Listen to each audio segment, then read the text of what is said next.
Thank you, everyone, for coming. It's great to see everyone.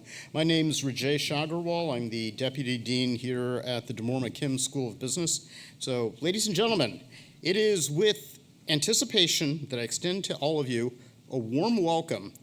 Today marks the beginning of a series of key events that reflect our renewed mission to educate responsible business leaders of the world, leaders who are exceptional in their ability to navigate, create, thrive in an AI-empowered environment. Our world is changing at an unprecedented pace. Artificial intelligence, in particular, is reshaping industries, redefining jobs, and revolutionizing how we think about leadership. This is why our mission at DMSB has evolved.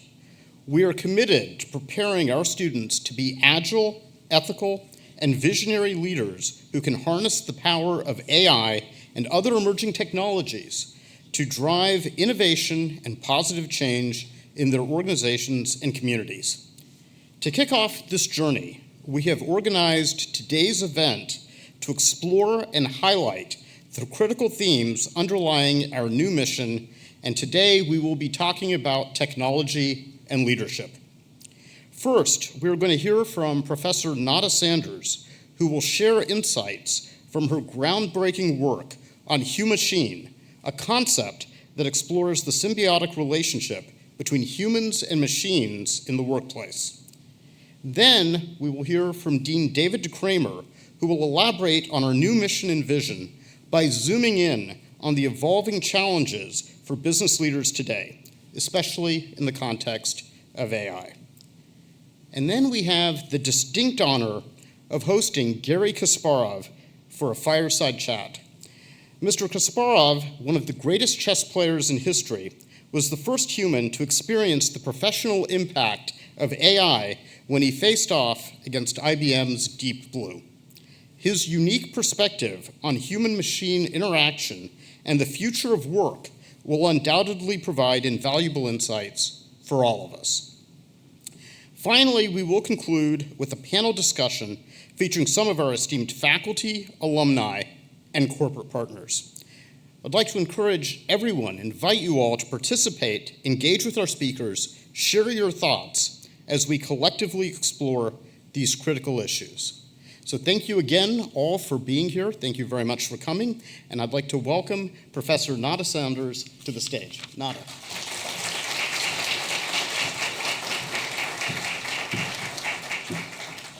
Thank you. I wanted to welcome everybody to this really incredible event. I wanted to thank our Dean DeKramer for organizing this, for inviting me to speak. The launch of Gen AI, as you all know, marked the beginning of a new era. Tom Friedman said it was a Promethean moment where everything was about to change. And I think we would agree that that is the case, right? If we look today, the way we socialize, the way we play, the way we work, everything is different. Even what constitutes work is different. Now, I've been doing research on how companies use AI technology for actually many years. And to conduct that research, for years I've been actually going into organizations, interviewing C-suite executives, technology officers, data scientists, trying to really mark and identify what is the key to making this work. I even interviewed our president, Joseph Aoun, and I have to tell you, his insights were absolutely brilliant in terms of seeing the future, in terms of sharing with me what we should do with our talent, how to implement humanics as we move forward, and all of that is something that I've been incorporating in my own work. Now, all of this has led to my book called The Humachine, so it's here.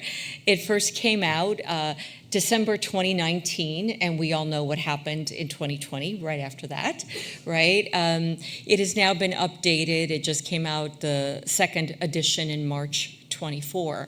And what the Hume Machine really is the enterprise of the future. It's an emerging form of enterprise. And I would argue probably in 2019, it was a much more emerging. 2024 now, we are seeing it in action.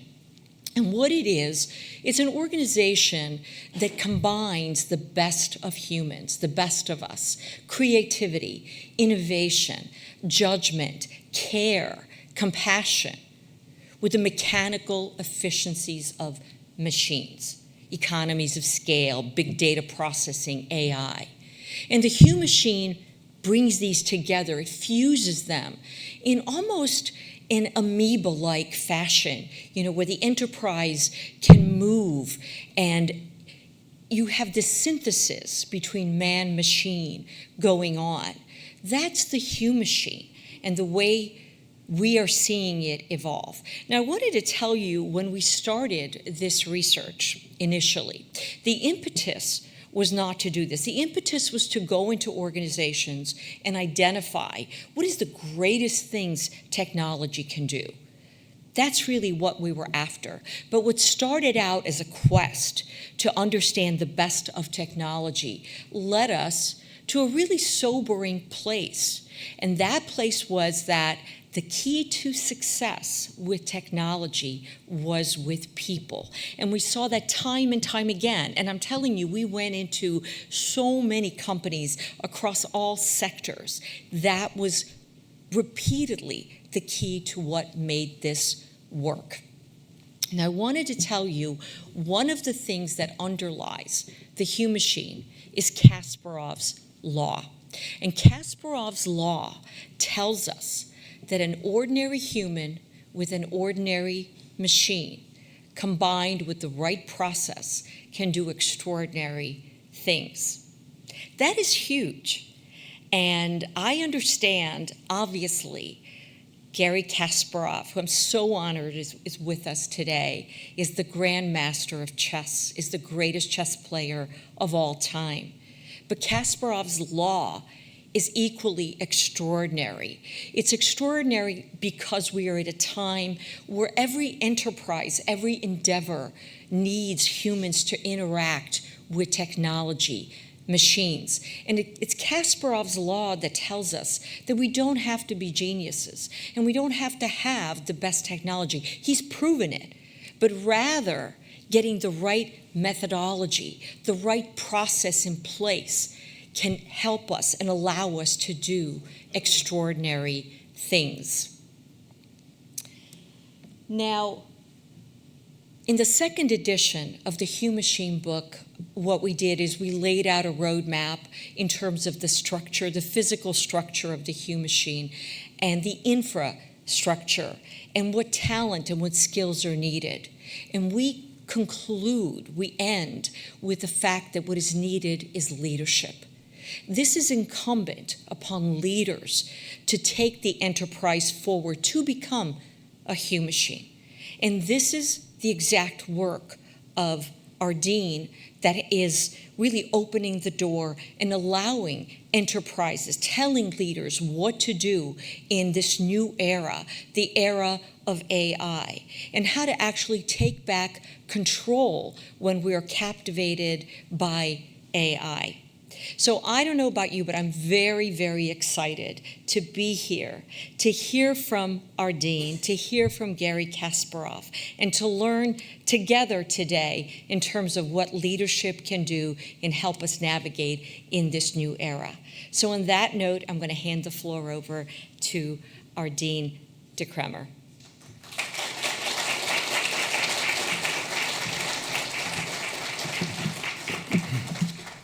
Thank you, Nada. Great introduction to what we're trying to achieve here, and welcome everyone. It's my privilege, and I'm extremely happy to welcome you here all at this extraordinary event. It's not because we've organized it that we think it's extraordinary. I do believe strongly it's extraordinary because we are facing a crossroad as a business school, as a university, as higher education. And that is, as Nada already said, we have our human skills. We have our technology. Now, they need to be brought back together, collaborate, create value.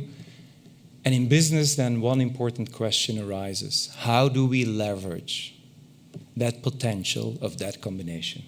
And that's why we're here today, to see like where is the Moore McKim School of Business going? Which direction do we want to go within a university that is already putting a lot of focus on that with the concept of humanics, as was said. Now I'm trying to find out, people who talk about technology are really bad in technology. Which button I have to press to move on? That's this one.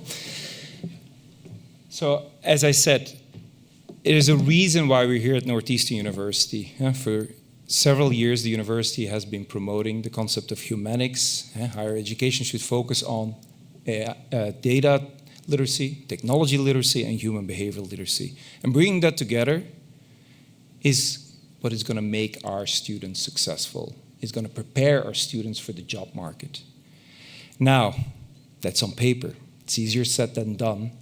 Because as a business school, we agree with this. And our new mission, as our Deputy Dean Rajesh just mentioned, is focused on that. Hence why we have this event today, focusing on business leadership and technology, bringing it together. And as Nada just said, the biggest challenge then becomes, how do we lead that AI is being used in the right ways? And I'll go even one step back. How do we manage to bring AI in organizations so that it's ready to, that we can leverage it? And that's basically where my work comes in.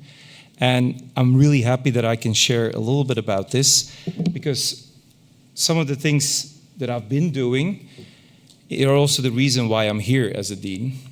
Because the Moore McKim School of Business has embarked on this journey to be learning across borders, where we bring technology together with human skills and we put it in a business context. And I endorse this completely. In fact, I wrote a whole book about it, which is coming out next week. And I want to talk a little bit about what I'm writing there and why this is so relevant to business education and to what we can learn as business leaders here in the room, as students here in the room, and as faculty here in the room, what it is that we need to do. And it starts with recognizing that AI is a tool. And AI is a tool to be used to enhance human intelligence, to enhance the potential that we have, as Nada referred to. Now, how do we get to that context that we can leverage it as a tool that brings these outcomes? To me, as it says here, in business, in our context, because we're talking about the Moore McKim here, AI is not just the next big opportunity, it's in fact the next great leadership challenge. So that already makes clear that adopting AI to leverage it for the success of and the interests of all our stakeholders, it's a leadership challenge. It's a human challenge. It's not a technology challenge. And some of you may think, oh, well, why? Because, I mean, when I'm in computer science, they will say, it's the technology that matters most. So what is so special as a business school that we're reversing this a little bit? Why are we doing this? And how are we going to educate this? How are we going to research this? How are we going to use it? Well, just like Nada, for years I've been working as a consultant for several companies. I'm a board member of Ernst & Young in their global AI projects. I've researched, I've examined cases, and I came to a few conclusions. If you really observe what is happening today in the organizational context, in the business setting, it's amazing. People are confused. On one hand, we receive all these messages from the tech gurus, from the big tech companies. It's amazing, and it's going to be even more amazing, and you can't even catch up if you're not paying attention. You're going to be lost. It's overhyped. Because on the other hand, no one really knows what AI is going to bring, what it is exactly going to be, and how we're going to use it. What is the return of it? What is the value created? We don't know. But this creates a very specific situation, especially among business leaders, the ones who are leading companies now. You can imagine when they were educated, there was no AI in the curriculum. There was no sustainability in the curriculum. There was no data management or making handshakes between different departments and sharing those data. They're afraid. And this is what I see. Today, what we say in business is, and you're all being bombarded by this, the biggest risk is not using AI. And there's a sense of urgency because all your competitors are using it, and suddenly they're there, fear of missing out.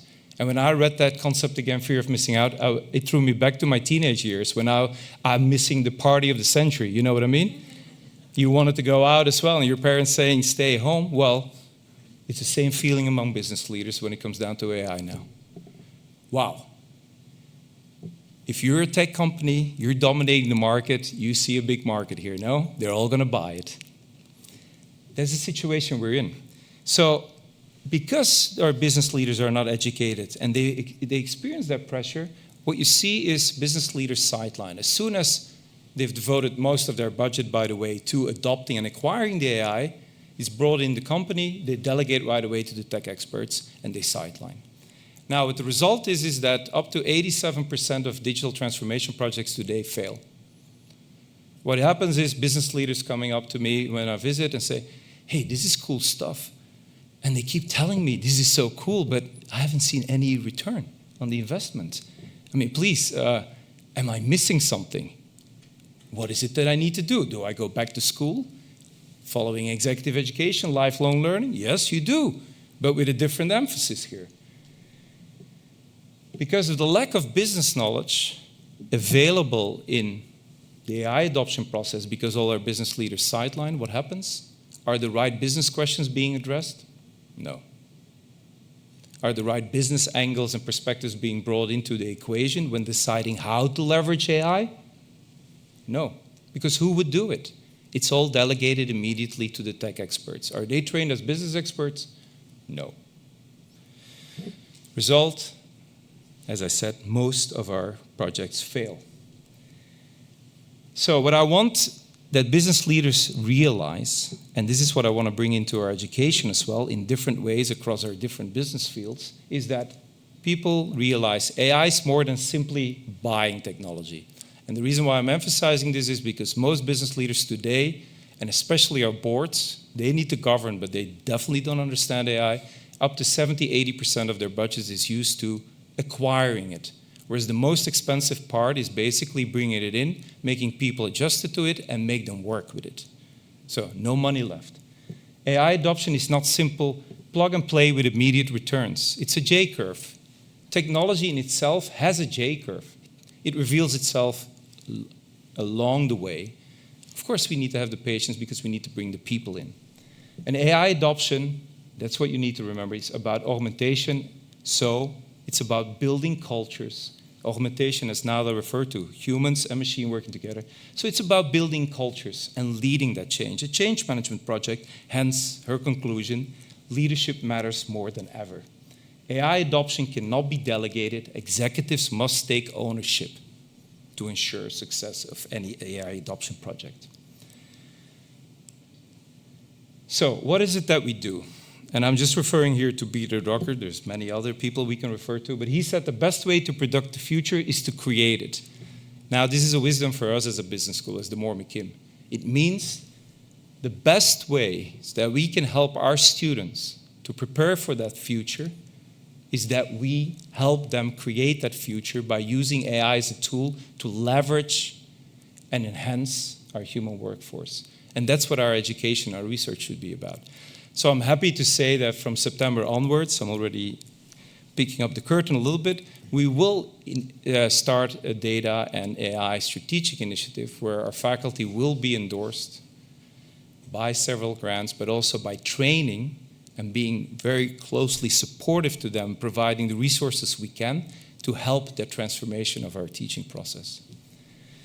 Now, the biggest task so for our leaders that we're expecting is, from this story, is that leaders are able to align AI comprehension, so they need to understand AI, with organizational purpose. So basically everything we've been teaching about business. What is it? Why are you in business? What is it that you want to achieve? What is the value you want to get there? Can you align that? Because that's when you create that leverage.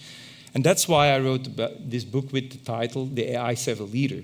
9 ways to take back control and make AI work. As you can see, the first part is the AI comprehension, the AI savviness. The second part is that organizational purpose. Our business reality, the courses we're already teaching, the ways leaders should be working, business leaders. So you see, how much do we really have to change? No, I want our faculty to be the experts they are and put it in the new reality of AI and understand enough to uplift it. And that's where our students are going to learn to use AI in that new context. I'm sorry. So what is AI 7? It's just diving into the way I see it is, and that's the important point, we're not a computer science department. So for our students, it's not important that in the next 3 years they know which large language model will dominate and for what reason and which technological features. That is not an issue for us. Because again, AI is a tool to be used. And by the way, no one knows in the next 3 years anyway. So it goes beyond mere technology experience and coding experience. Yes, sure, we can have a big data course. Yes, sure, we can have some coding experience here. But what it's really going to come down to is, what is artificial intelligence? What is human intelligence? Too often people in the press, in the media, they're comparing them. And you know what? It's like comparing apples and oranges. They're not the same.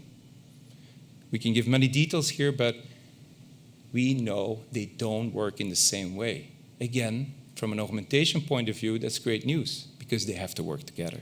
They have their weaknesses and their strengths. So, of course, data and statistics matter because to some extent, every AI relies on data. Statistics are important because of one compelling reason that a lot of people forget is when you read about AI and when you're being told about AI by tech experts or tech consultants, they will blow you away. It seems like magic. But that's the magic in a lab. In a lab, you don't have many stakeholders. When you bring it in a company, your risk management goes up. You have many stakeholders. So the AI you see in the lab, the one that's being sold and that makes you very uncertain today, is not the AI you're going to be using today, right away in your company. And also for ethical reasons, you shouldn't. OpenAI with ChatGPT in 2022, they actually violated that for the first time because they threw it on the market because of pressures of Microsoft. They were investors and Google was starting to come up and we didn't have time anymore, we throw it on the market. But that was actually the first violation of that reality, that, hey, we throw it out there on society and we don't have a clue what it's going to do. Normally speaking, as ethical leaders, which we are also training in our school, you don't do that because it's not going to bring you any value. So leaders need to understand, because of that sevenness, they will understand their responsibilities better. They will understand why it is that they're wondering, it's all cool stuff, but I don't understand why we don't create any value. And they will also understand that it's for them to decide on the direction of the AI adoption process. Because one thing you also need to know, and I just love sharing this picture, is AI is not an active participant in reality. As a business leader, you are. And I'm showing this picture here because this was a question asked to AI to scan a picture. And it said there's one cow, and the length of that one cow is 5.2 meters. I think all of you know here, I hope so, else you must be a robot or an AI. There are probably two cows there, one with the head and the other with the back. But for AI, it's one cow. They're not active participants. They don't have that intuition, which is also required in that collaboration between technology and humans. Where you need to, as leaders sometimes, oftentimes even, you need to anticipate. You need to you have to go beyond probability. You have to make sense of situations. So that brings you to all those responsibilities. So what is it that leaders need to do in terms of facilitating and mediating to make AI work? So in the book, I'm not going to go over all those behaviors, but I just wanted to share a few things, what it is that we really need to focus on, and you'll see that basically the leadership behaviors that have been very successful in the past are still going to be successful today, but now you're going to be evaluated as a leader. Do you show those behaviors while creating value with AI? So AI adoption is inclusive. That's one thing you need to realize. It's inclusive because AI-savvy leaders, they have the ability to tear down the silos between tech experts and business experts. They can promote collaboration, which we will need more than ever. And this means you can do this because you are AI savvy, you become a narrator. Business leaders of the future who are AI savvy are narrators. They have a narrative that can introduce the business problem and at the same time make it comprehensible why AI is needed here and it's not needed here and what it is that we expect that AI will do. At that moment, yes, you can delegate if you play that narrator role. Because then you can delegate because it's about execution at that moment. So that means that we need to have flat communication cultures more as well, because we need feedback from people. You need to create trust and accept that sometimes AI will fail and we need to update it. The AI models are not perfect and optimized right away. So I always compare it with an airplane landing. It's full of data. We want to know whether there's something wrong with the data. So we can't act as a normal bureaucratic organization that 3 months later the top of the company knows, hey, there was something wrong with that. No, the plane has to leave. So how is it possible that the industry works? Because it has a flat communication culture. Things are being checked, shared, feedback is given and corrected. We need to learn the skills for our business leaders that they can do the same. AI adoption should also be inspiring and motivating, because I think it's clear by now it's a change management project. You need to inspire your people. It needs to be part of your vision. You need to be visionary to give it a meaning. Why do we use AI? Because it's a threat to people in their jobs. It needs to become meaningful. You need to be able to describe it.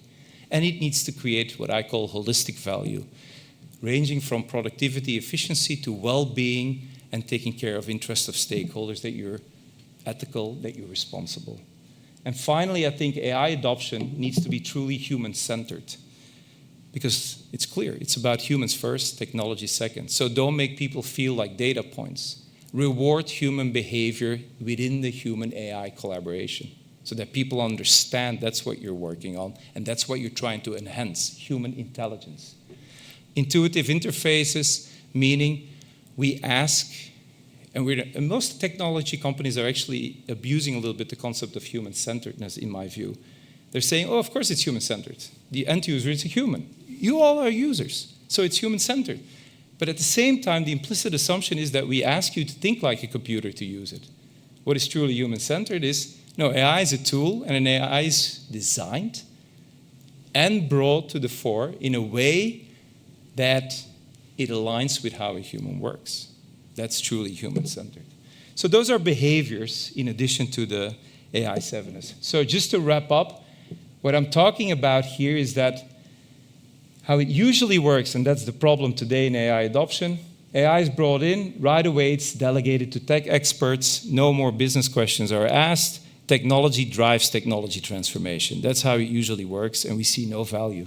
The way it should work is that business leaders are AI savvy enough so that they become the narrator to bridge AI comprehension with organizational purpose for everyone. And at the same time, they build a culture to get everyone on board and facilitate human-AI interaction. At that moment, once you've achieved that, you can delegate, because that's execution. That's where your responsibility lies. So, as I said, adopting AI and making it work is a human enterprise. Now, I love this quote of Bill Cougaran, who worked at the Bell Labs Google. He once said, engineering is easy, people are hard. Because you may say, oh, we cracked the code. Yes, we're leveraging the human code together with AI, so it should be easy. No. It's damn difficult, because humans are difficult. So what we have been doing, again, I'm stressing it, here at DeMorme Kim, I really want us to stay those business experts that we are, but we are really in the business and transformation, and from next academic year, we will drive this to elevate our faculty, staff, and students to become that AI-savvy leader in what they teach and in where they're the expert. Because that will create value for our education, for our future leaders, but also for our school.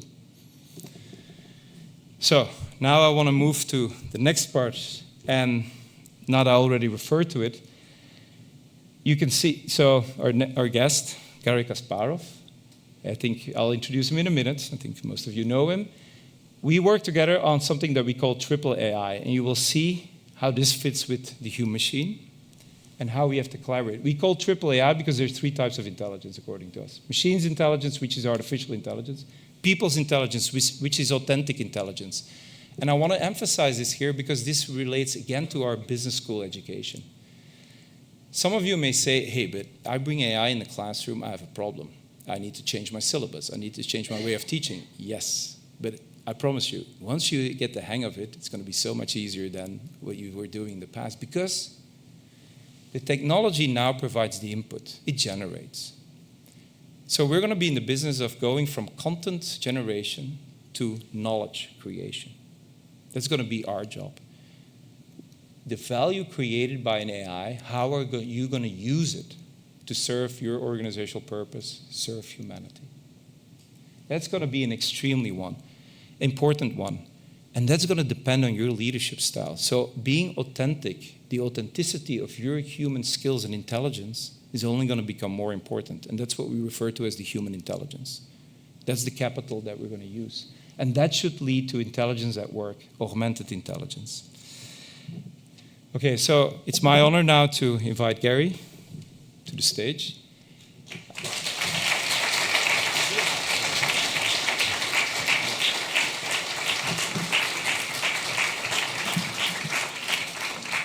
So, you all know Gary as one of the best, or maybe the best. It works, yeah. Chess player in the world, but there's so much more to Gary as a person and as a professional. You know, he's an amazing writer. He's a political activist. He has great ideas about society. He works hard on liberal democracy. So he's someone who has the whole range of what life should be. And the way we found each other was in this collaboration between AI and technology and humans. Via Zoom. Via Zoom. During COVID. Yes. I wanted to use Through that one. COVID, yes. So, and this is where his experience, everything that I just referred to, comes together. So we're going to have a fire chat, and we're going to leave as much time as possible for all of you to ask questions. So Gary, welcome here in Boston. Thank you. So Here it's at hard to imagine we met first time today. Yeah, I know. So this is in person. In person. So we've written 3 papers together, and this And is the had first 2 time. events together. So this is just So this is happy. We're happy for that as well. But we're here to demonstrate really, okay, what does it mean, technology in our lives? Oh, well, This is not it. go This is that not, far. yeah. So I'm going to give this to you, yes, the okay. green one. Yes. So Gary, since we've worked together on a few papers, things have changed a lot as well. Huh? We met during COVID, like you said. Now we're more or less out of COVID, more or less. The world has changed again very quickly. Nationalism has risen politically, on stability, but at the same time, AI, the overhyped that we also talked about, things have changed. So I just referred to our triple AI and now to refer to Kasparov's law. Do you still think the same about this, or with everything that has been changing in the last few years, are there any changes that you see when it comes down to bringing AI now to society, the value that we can get from AI? What's your point of view from your personal experience there? Thank you very much, David. I like very much the atmosphere here. Nada's presentation, your presentation, brings us back to Earth. Because I grew up in the Soviet Union, and behind Iron Curtain, outside. And we believe that the biggest challenge that we faced in the Soviet Union was the lack of information, so the no access to information. And so if we had a chance to get our hands on information, things would be solved. It's quite ironic. Today we live in a world where everything is just one slip of a finger away. But the amount of, whether you call it disinformation or misinformation, is mind-boggling. All of a sudden, people that have access to all information just have been ever created in this planet. So they believe in myth. They believe in most amazing things that just cannot really materialize, whether it's politics, whether it's technology. And I think, again, since we probably shouldn't leave politics for the Q&A, so we can talk about mythology in AI, because I think that's one of the biggest challenges. Yes, and let's start with mythology busting.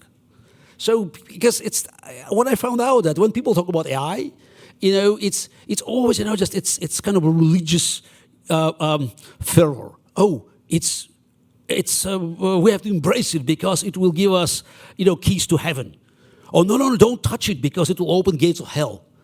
I mean, let's talk about technology created by humans on Earth. So no heaven, no hell. Let's talk about this is what's happening here.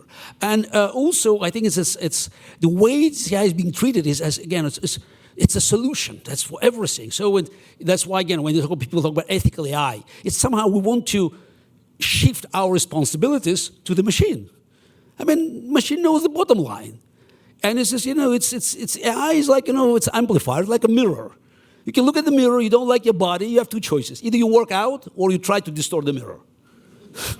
It seems to me that the easy choice is, let's do something there. No. It's, if we have ills of our society, we have to work on them. And if something happened in the past, let's recognize that, not trying just to put it under the rug. So, also, again, I believe that I have certain credentials to talk about AI because I was the first knowledge worker who had his job threatened by a machine. So back in 1997, so when I played a rematch, by the way, it was a rematch because the first one I won in 1996. Yes, I thought it was a curse. Yeah, I lost the match, terrible, so that's the end of the world. So, but after, this ruminating and licking my wounds, I realized maybe there was something good can come out of that. And next year I came up with the idea of advanced chess, human plus machine, facing other humans plus machine. And that's how we end up with, now it's being called Kasparov law. We found out that a weaker player with an ordinary machine can be the stronger player with a faster machine if he or she knows how to get the best synergy. More advanced human player, faster machine are not as important as the process, which is, again, it's just all of a sudden had been proven beyond the chessboard. But in chess, we actually found it out in the beginning of 21st century. And I have to say that, chess has been treated in our part of the world, when I say it's in the western part of the world, because there are many other games of chess exist in Asia, in shogi, in Japanese chess, in Thai chess, and Chinese chess. So, but it's because chess has been seen as the key to the secrets of human intelligence. Back to Alfred Binet, the father of IQ tests, back in its late 19th century, who was fascinated by seeing chess players playing blind, and he believed that if he could actually get into the minds of the chess players, that will open the Aladdin cave. So this is, with all the secrets of human intelligence. So, flattering, not true. So it's this, the aptitude for playing chess is nothing else than aptitude for playing chess, trust me. But somehow, this belief has been transcended to the founding fathers of computer science. Alan Turing, Claude Shannon, Norbert Wiener, they all believe that the moment when machine could actually catch up and beat top human players, that will begin. That will be a turning point. And because they had no access to this, the meager, imagine their computers. Actually, when Alan Turing wrote the first chess program back in 1952, there was no computer. The only game that his paper machine played was, just where he acted like human CPU, recording the moves. So, and they thought the only way is to follow this or the process of human cognition. So just somehow to replicate it. I hate criticizing founding fathers; they were wrong. Because what we actually found out, and that's very important, this is something we know for sure. The machines can be superior to humans in any game, not because they are perfect. I mean, you cannot calculate the game of chess to the very end, because according to Claude Shannon, the number of legal moves has 46 zeros, which is, let's say, it's probably enough for any computer till the end of time in the known universe. But it doesn't have to. It doesn't have to be intelligent. It doesn't have to calculate. It has to make fewer mistakes. That's it. Fewer mistakes. And so this is something that we actually didn't realize when we had to face the machines. But since the idea was there, chess could be an ultimate test. So there were many computers that being introduced to and the one picture that you saw, it's considering the age of the audience, some of you probably had these computers, Kasparov computers, not Sargon, but this is it's back in 1985 in June, just a few months before I became the world champion. So I faced 32 opponents in the simultaneous exhibition. The uniqueness of the event was that it was Hamburg, Germany, that I played 32 computers. Of course, the moves have been executed by humans, but there were 32 machines. The 4 leading manufacturers, including Kasparov Computers, they all had 8 models, and I played 32. So I won all the games. Now, what's worth mentioning is that it was not a surprise. The surprise would be if I drew or, God forbid, lost one game. So, when I look at this picture, it reminds me of the golden age of human and machines relations, because machines were weak, but my hair was strong. So that was back in 1985. So 12 years later, I already faced one machine. That's Deep Blue. And it's a second match. As I reminded you just minutes ago, so I won the first one in 1996 Philadelphia. IBM wanted to play the rematch. We played the rematch in New York, and I lost the match. So that's it's being now promoted everywhere as the dawn of AI. I can tell you that Deep Blue was not intelligent at all. It was as intelligent as your alarm clock. A very expensive one, $10 million a piece, but it was not intelligent. It didn't have to be intelligent. By the way, the quality of the moves in this match that have been celebrated back in 1997, phenomenal. Kasparov made a great move, Deep Blue made it, Check with your, you will use your phone now. This chess engine here is better than Deep Blue. So just to understand, so things have changed. And of course, when you put it on a laptop now, on the chess engine that you can buy for $100, it will tell you that Kasparov and Deep Blue played like Patzers. So it's amazing. Every new generation of machines actually discover something. When you write chess books, you know that in 5 years you have to check again. And sometimes, everything that you wrote there, brilliant moves. So so probably shows it's another proof of theory of relativity. Yeah. So was 1997. As I said, I was devastated. Not because I lost to a machine, because it was the first match I lost, period. It's tough, trust me. And I knew that, I was still better. Actually, it was right assessment. I still probably was a stronger player. But I needed probably more preparation, and I wanted to play the rematch, the rubber match. I won the first one, lost the second one. Let's play the rematch.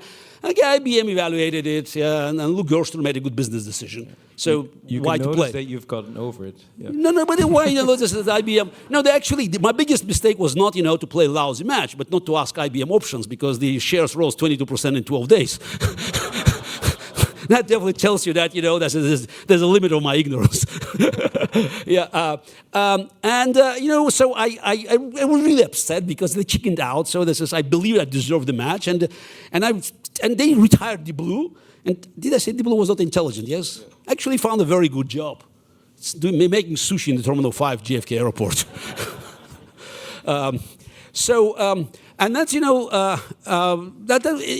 took another 5-6 years before, we realized that it would be futile. I played 2 more matches against computers, against German and Israeli programs back in 2003. Both matches ended as a draw, ties, but I knew the end was near. And by 2005, 2006, it was over. So what we can tell now about any game, because any game can be classified as a closed system with fixed rules. So within any closed systems, machine will dominate. They will go over, and will make fewer mistakes, period. So is it bad news or good news? Actually, I think it's good news because, again, we know our limitations, but we also know that machines are totally helpless, at least so far, to transfer data from one closed system to another one.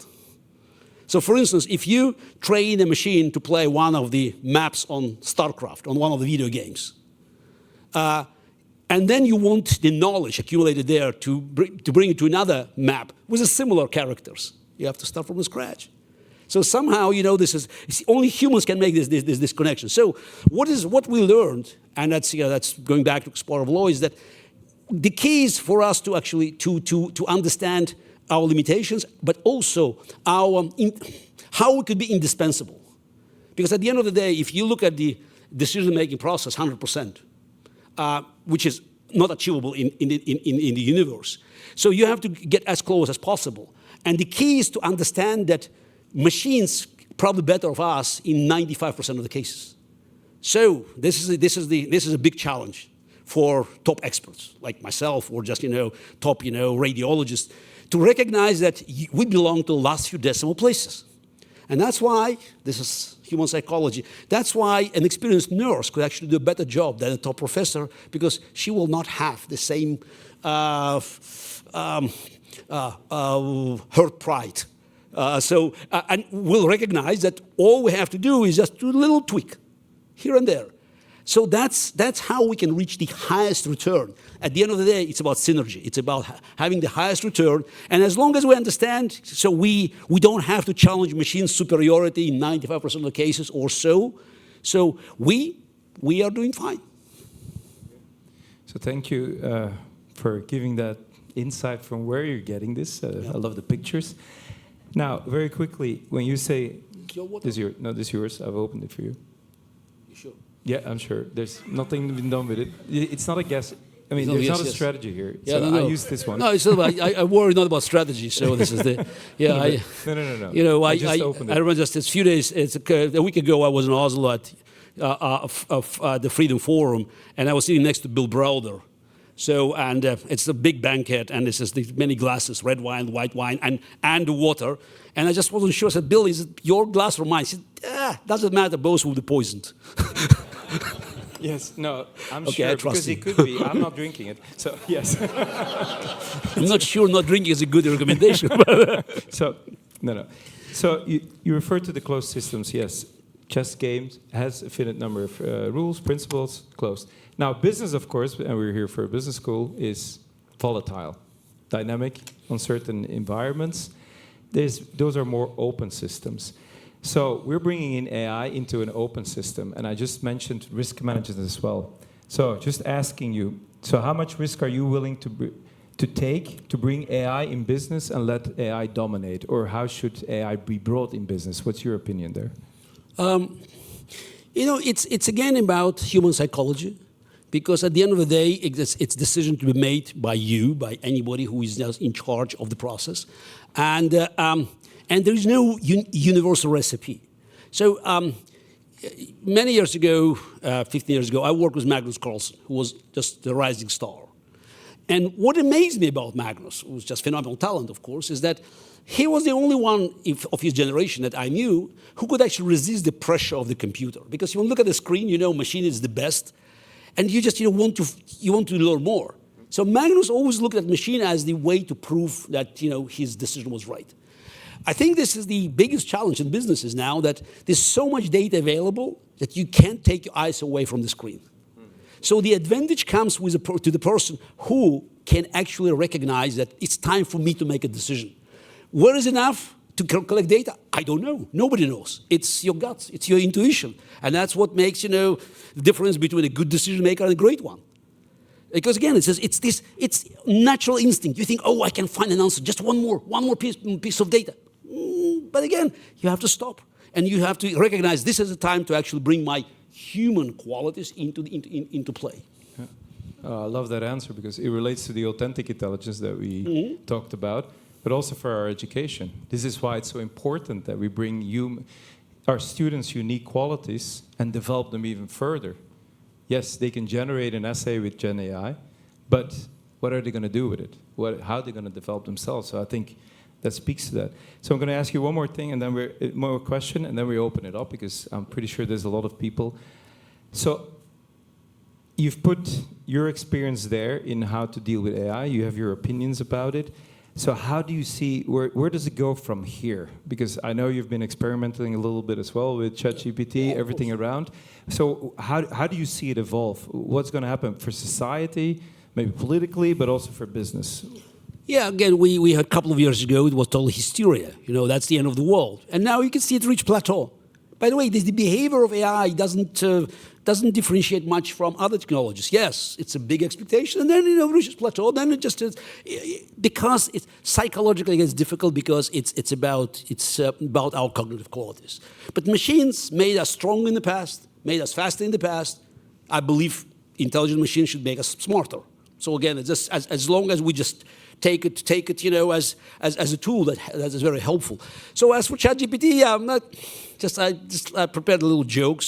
But it's true, and I wanted to experiment, and of course, the first question I asked.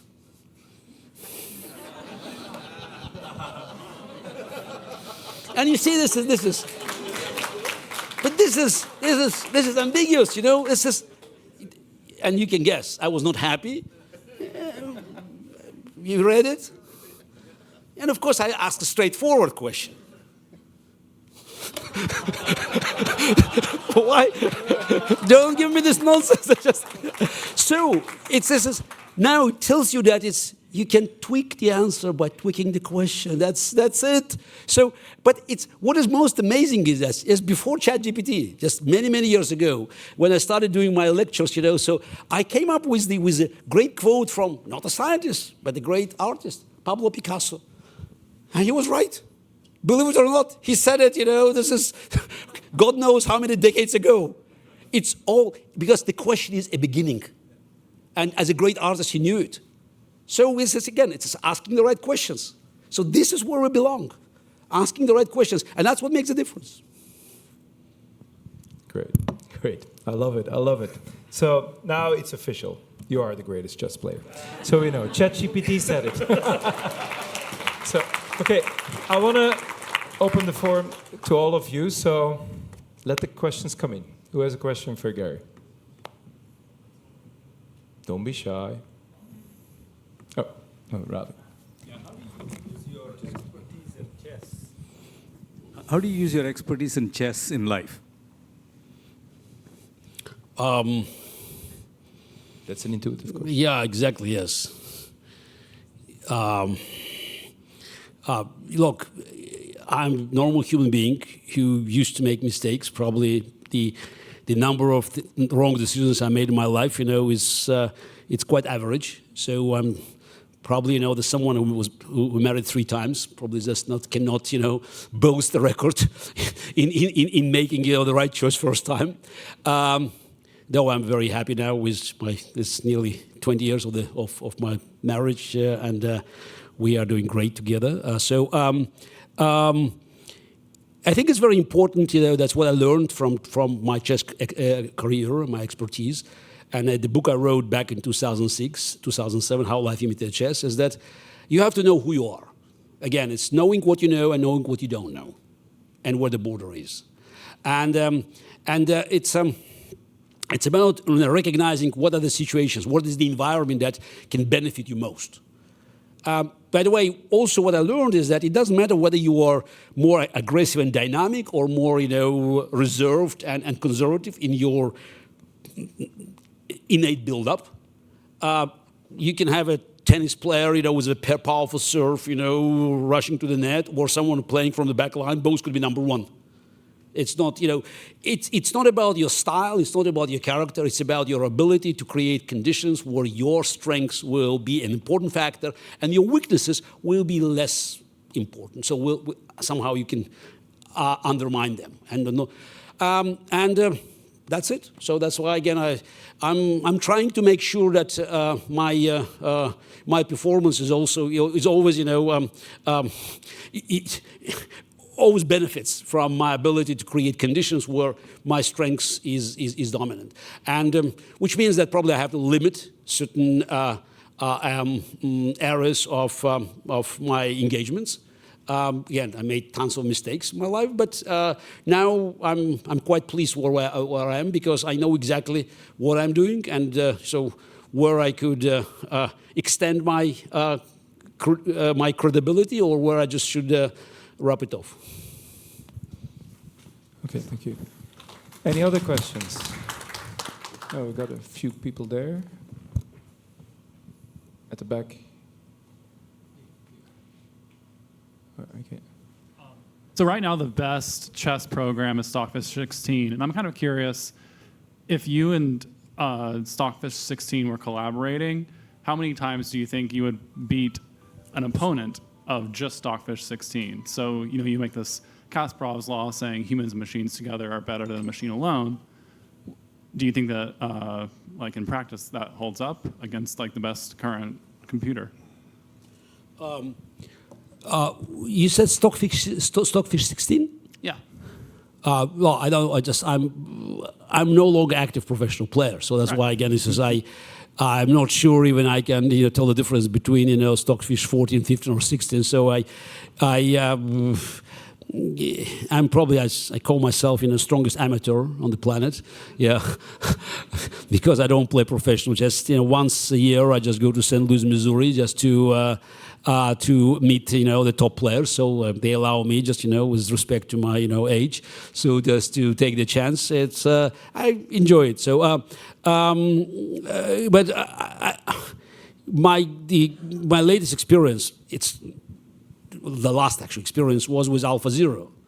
That's for me was actually the most it's innovative thing, because AlphaZero, which always being confused with AlphaGo. This is people just, but it's again, it's a long story. But basically, the team, the DeepMind team, led by Demis Hassabis, they created a concept where machines could start learning, whether it's Go, chess, StarCraft, or anything else, from the scratch, without any liability of previous human knowledge.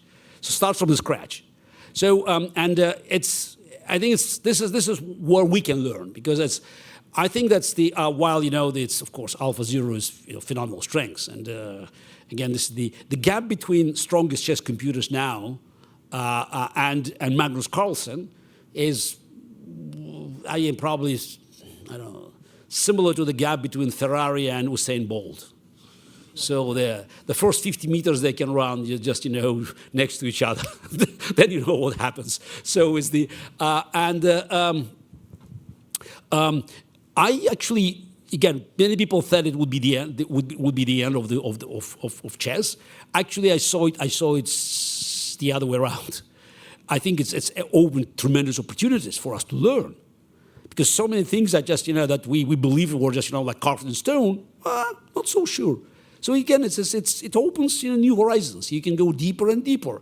But also, I think this is what machines brought to the game of chess. While of course, it changed the nature of the game, the way players prepare. If you follow the game of chess, I don't how good you are. What's your rating? 33. What is your rating? 1,500. Okay, fine, but you know how to move the pieces. Yes, yeah. So you could actually see this. This is how it's changed, because they now avoid sharp lines. They try to play more positional openings, just to not to be surprised, not be caught by opponent's preparation. But it's at the same time it offered a chance for chess amateurs to watch the games without waiting for Yasser Seirawan or whoever, Peter Swidler, to tell you what's happening on the chessboard. You can just look at the board, and somehow it made me feel uncomfortable, I have to say, because when I played Karpov, no matter what we did at the board, even if we made terrible mistakes, nobody could criticize us. Yeah, because it's like there's like priest in a high, it's a high priest in the temple. So, and sometimes we made terrible mistakes, and I remember the grandmasters in commentators in the press room. They would say, "Yes, but we're not so sure." Today, you don't need this. So you can hear people laughing loud. So it's hundreds of thousands of people say, Magnus Carlsen made a blunder. So they don't need just expert opinion. They just look at the computer screen. So I think that while it put extra pressure on professionals, it also created new opportunities for millions of chess fans. That's why chess is more popular now. You have, I don't know how many people play on chess.com, and tens of millions of people. It's because, machines, they somehow democratize the game. And that's why, again, I always think that technology, just brings good and bad, but balance is always in our favor. Thank you. A few questions there. Okay, we got one there. One there. So 4 questions that we have, yeah? Okay. Do you have a favorite chess player as a fan whose games you like? The answer is no, for a simple reason, because I wrote the chess encyclopedia, my great predecessors, and every time I wrote, just every chapter, just about a great player, I had to live through their lives. And I remember just, as I wrote, it was in a volume. It's in the first volume. It was 2 chapters, Capablanca and Alekhine, And, it's match in Buenos Aires. And this is when I wrote about Capablanca, just, I looked through his eyes. And then I look, and it's somehow just, I thought that, it's my duty to actually to be neutral and just to put on display the greatness of my predecessors. As of today, I simply enjoy watching chess games. And I have to say that Magnus Carlsen performances are just absolutely phenomenal. So I just really, it's a unique combination of many talents, and that's why even with him dropping the official events, so the way he plays is absolutely lethal. So again, as a former professional, I enjoy it very much. I think Magnus has to retire before ChatGPT says he's the biggest one. Okay, The best let's- player, yeah? No? Okay, we'll ask in a few years. Yes. Okay, yes. Hi, okay. Mr. Kasparov. Hi, thank you so much for being here. I'm such a huge fan. I'm the advisor for the Northeastern Chess Club. Am I audible? Yeah, I just. No, continue. Oh, okay. No, I was just about to ask you. You mentioned about disinformation, which was one, and the next part is you are also like huge on human rights. You're also a human rights activist. So where would you draw the line in terms of, like, let's say, content moderation and social media? So, you need to censor something, maybe you don't need to censor something. So where would you draw the line in terms of freedom of speech and expression, but also like moderating disinformation, like online? I'm afraid I don't have a simple answer to this question, because basically it's the greatest challenge that modern democracy is facing. First of all, again, we should definitely see the difference between misinformation and disinformation. Misinformation is something that, it's like it's interpretation of facts that we may disagree. So, and I don't want to start coming up with certain examples, but clearly, it's more on the ideological side. So there's misinterpretation. But there's also disinformation, which is nonsense. Unfortunately, as we know from every experiment, that people believe, the sensational stories, even if they're totally unfounded, because it's human instinct. It's I saw this one of these a few years ago, the report for MIT lab, social media lab. So that is 70-30. So 70%, it always goes on the side of the sensational news, no matter whether they're real or not, just because people want to be associated with something that they never heard before. And I don't think there's an answer here, because this is, if you try to stop it, so then, who will judge it? So that's the problem. So I wish I can tell you that's right or wrong, but you will start dealing with my bias. And I am my bias. So that's as any normal human being. So you can just fight case by case. That's what makes democracy vulnerable, but also strong, because it creates various opinions, and that's why democracy is always prevails when you face non-democratic regimes, because it allows you the luxury of making mistakes. So you feel freer. So again, we don't like what's happening, in political climate here in this country or outside, but I don't think I'm not sure that the crisis of American political system, is related only to the fact to social media. The fact is that most likely in November, I'm not an American citizen, so that's why probably I feel good about it. You will have to choose between two individuals that definitely don't belong there for various reasons, for totally different reasons. Tells you something about two parties. If two major political parties come up with the same individuals that are just, when you ask Europeans, they say, really?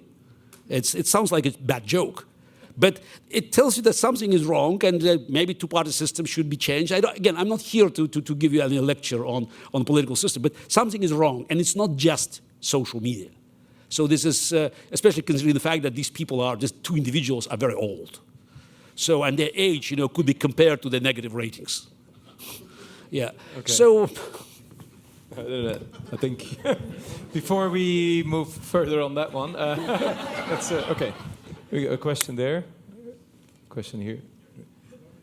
Played in 1997 in Istanbul, actually, and I want to ask you. We played in 1997 in Istanbul after your match in the simultaneous chess show. And that role helped me to get into MIT. I want to thank you for the game. And I want to ask you how you see chess affects educational outcomes, education, in that lines. Thank you very much.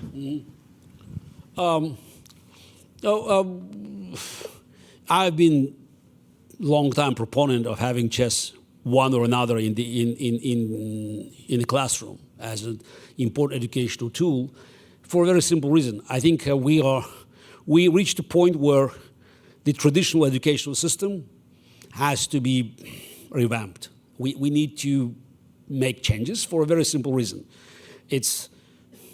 I always ask people to make this mental experiment. If you have a person, driven by time or flown by time machine from, let's say, 1880, late 19th century to these days, what this person will recognize. I think only one thing, the classroom.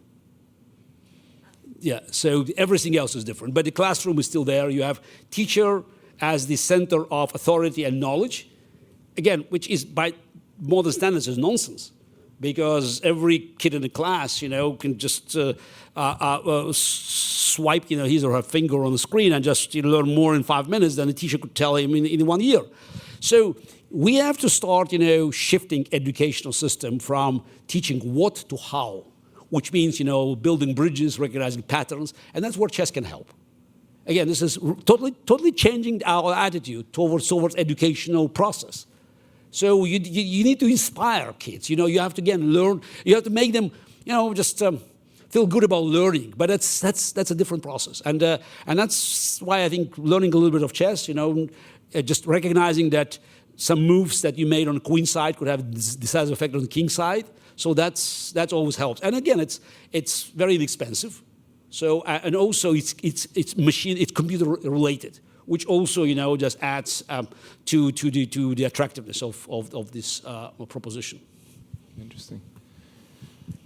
And then Rick. Thank you very much for your presentation. Really beneficial. One of the things that it's a challenge, I think, that maybe it's not very much represented. If I'm playing chess in a closed system, you actually don't have ethics at play. And I think the introduction of AI into the societal context creates the opportunity for human ethics to be magnified. So when I look at ethics, do you think there's a possibility that where we get into as a society with AI or anything would actually be dependent on the ethics of people who are creating the systems?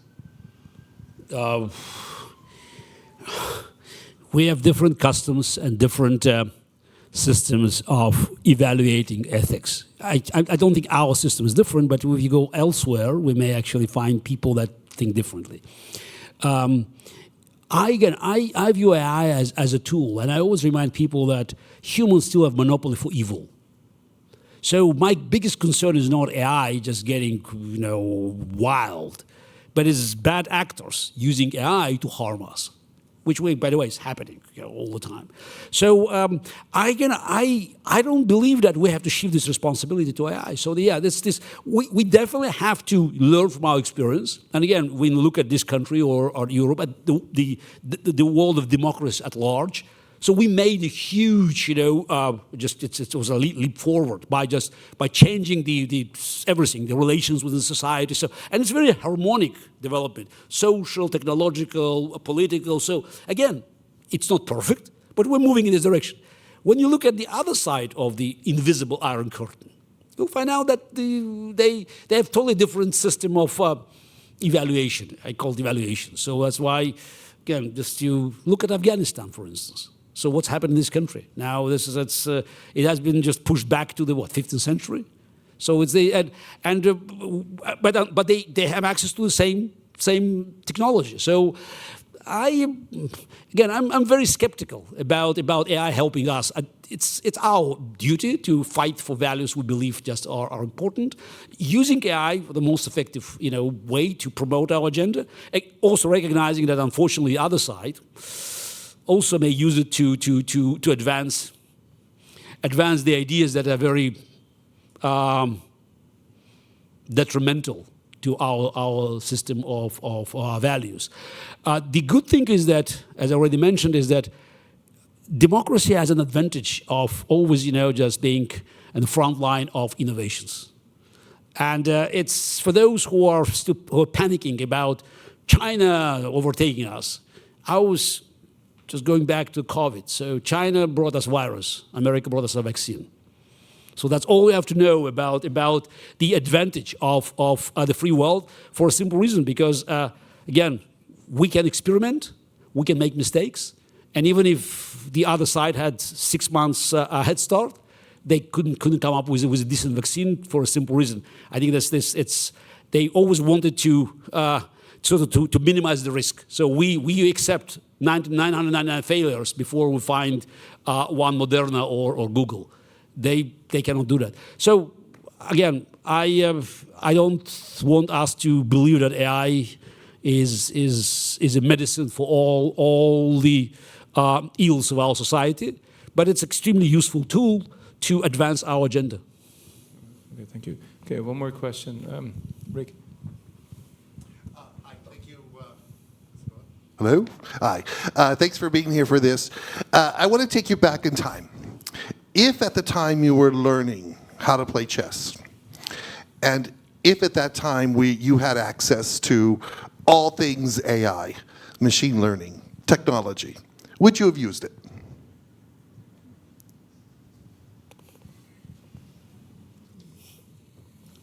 No. Actually, thank you very much. So I'm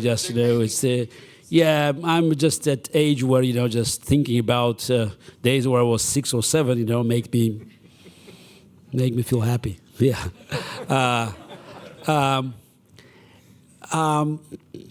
Recently, I looked through my archives, and I saw my notes.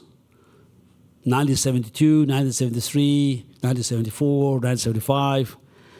I grew up in the Soviet Union, as I mentioned, and we had shortage of information, not only on political side, but also chess. There were a few books available, so that's why very often we had to write, the moves, and just because you had to share the book, and I showed it to my kids. My daughter is 17, my son is 8. Just a couple of years ago. They didn't believe it. I mean, that's written.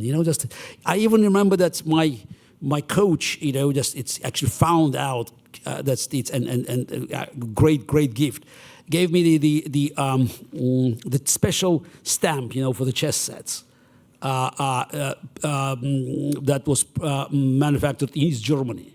So you could put a diagram, and then you could put all the pieces. So basically reconstructing the book. In your, it was very the response, especially from my daughter. I mean, it's a hard labor. I said yes, but probably that's why we're used to that. So again, I don't like these experiments with time, but that's what I learned. That's why there's certain things I learned. That's again that I cannot change, and I think that's made me and. Made me who I am, and I feel, I'm not saying good, but it's me. You cannot start. It's like a butterfly effect. You cannot start changing things. A little bit here. It's not about tweaks. It's not about it's computer program. It's us. So one of the things that many people in this country, or actually in the free world, they don't understand is the way we have been trained in the Soviet Union. It's just you have to win. And I remember this is back in 1976. First time I played in the World Championship under 16. I was 13, the Soviet champion under 18. So they sent me to France, which was a big deal, by the way, then back in 1976. And I tied for the third place. So this is it's, again, decent result by any standards. And I remember when I came back and we had a session of Botvinnik School, my great teacher, Mikhail Botvinnik, and he was presenting results. Says, this guy, this. Oh, by the way, yes, Gary went to France and he miserably failed. This is how he was, yes, miserably failed. Yeah, so that's the, so anything short by winning was a failure. So was it good? I'm not so sure, but that's how we were trained. So hard work, sitting, just, recording this, I grew up, I typed, I had also East German Erika, so my first book, it's my articles for the newspaper, I typed myself on this, on this device. That is just, again, you show the kids, so what is that? So it's, yeah. Actually, the biggest effect was I showed a picture of my first laptop to my kids. I can hardly call it a laptop because it was nearly 5 kilos. Some people should remember it's Compaq 486 back in 1988. It's actually nearly $5,000. I was so proud because my hard disk, by the way, anybody can remember what was a hard disk of Compaq 486? What is a hard disk? Yeah, younger, so how old? No, it was the size. And I was very proud of it. Size. No, that's, I mean, it says how many bytes? So the storage. Storage? No, that's, I'm hard disk storage. 20 megabytes, and I was so proud. This is an extension for another 20. So I came back to the Soviet Union. Oh wow, this is amazing. this is just it. And I showed it to my kids, and this is a laptop. I mean, it just looks like a 5 kilo. And what is it? 20 gigabytes? It's not a megabyte. So that's, again, we belong to our time. So that's why. When my little one discovered his sister's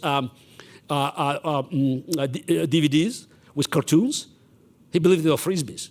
because this is just, because he doesn't know why do you need it. It's everything. Everything is just with a finger or just, just the screen, yes. Okay, I think this is where we're going to end it because we're going to change now towards the panel. We have just one more. Just, you want to show one more thing? Just okay. one more slide. So just to wrap it off. I'm sorry, I can't answer all the questions, but I thought it would be good because it probably brings us. It's university and it's a serious philosophical debate. So it's a forgotten book of the great man. It's just not a scientist but a philosopher, the founder, one of the founders of AI, maybe the founder of AI. Joseph Weizenbaum, the creator of ELIZA back in 1964. And I think back in 1976, he actually said something which I think nobody understood at the time. Now we can appreciate it.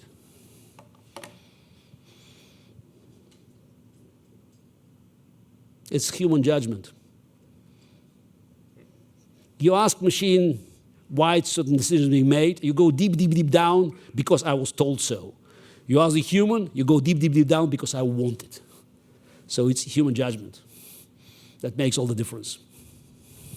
And you can also see, because that's what makes us human, and that's what I said. Leaders, at the end, you're responsible because you can make that judgment. Because I assume leadership is still human, not like the New York Times was suggesting a few weeks ago. It's over. No, it's not. Yeah. Okay, thank you so much, Gary. Thank you so much. The book is not out yet, but here's the first copy already that I want to give to you. Okay, thank you and welcome back. So as Gary concluded with his last slide, right? It's all about human judgment. And we have a fantastic panel of humans right here to move from chess to business, which, even though I was not supposed to say this, is way more complex than chess is, of course, and involves humans. As Ardeen David said, engineering is easy, technology, we can understand it. Humans are very tricky. So how do you bring AI into an organization, into a company, into a university? How do you deal with educating people, the mental models, and how to make them work? So our fantastic panel today combines the best of business and academia So we have Linda Avery, formerly at fantastic and very big companies, right? Like Verizon, Goldman Sachs, but now starting 2 companies, right? We saw in our introduction. Pratt, basically currently in fintech, and representative of the smaller companies, as I will kind of go down with my questions. We have Rick Arut, expert on influence, OB leadership. Nada, you already heard in the beginning, our wonderful professor in supply chain and management. And then Chris Riedel, joint appointment between business and computer science. And we're just about to publish our first paper together, right, Chris? That's what we're hoping. I hope so. So just a few questions to start us with. So every time a new technology comes up, I think about how we have to basically adapt our mental models to make this happen, to make people understand what the process is by which this can create value. And so I wanted to start with you, Linda, to kind of can you walk us through how you help adapt mental models, also in very big companies, and how you go about that? Well, it's interesting. I think there's certainly the mental model, but I think more than anything, there is the operating model, and I think we've been talking quite a bit about that. So, if the points that have been raised today, I think, David, you write quite extensively about the need for leadership to engage.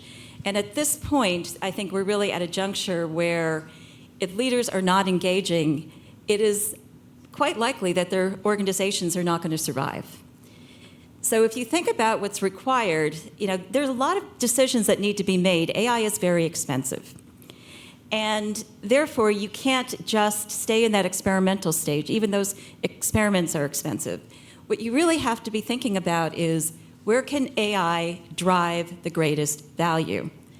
And so looking across the organization, you need to be able to make a coherent judgment as to where that value is to be gotten. So, okay, let's say you want to get return on equity. Are you going to focus on revenue? Are you going to focus on operational efficiency? Are you going to focus on financial leverage, culture? Where are you going to focus? And then you take it down from there. So you have to have really kind of a game plan in terms of how to leverage AI, which is, I think, a very different way of thinking as a leader. That's not the way that technology certainly has been run up to this point. And I was going to switch to Pratt, right? So I think in the pre-session you told us, well, smaller companies kind of have less leeway to make mistakes, right? And they have to act very fast. So how do you see that playing out in these high technology industries with very nimble companies? Yeah, I think it presents a very interesting challenge, right? Because for nimble companies that are looking to kind of promote their product, put it out there in the marketplace, they want to be able to differentiate against their competitors and continue to build equity value, but they're resource constrained at the end of the day, and the ability for them to take risks, especially big ones and big bets, is very difficult. And so I think the human in the loop environment within a startup or kind of a smaller company, there's just not as many humans, frankly. And so how do you evaluate the potential value of AI in that type of environment where one small mistake can just blow up the entire company, right? And furthermore, there's unique kind of opportunities that those companies are going after. So the value set for AI is limited in terms of where the value can actually be generated for those kind of very focused opportunities that they're going after. Okay, and we talked about the risk, right? Also in the previous speeches, like when do you as a human say, okay, I'll take the risk. I'm not going to be paralyzed by more data that I can analyze by staring more at the screen. So where do you take the risk in these situations? Maybe Rick, you can talk a bit about that topic. Sure, I think so. I may be one of the individuals on the stage who I'm still fascinated by how the fax machine works, right? So all of a sudden, this AI thing is coming along, and I'll see it within the classrooms, within the students.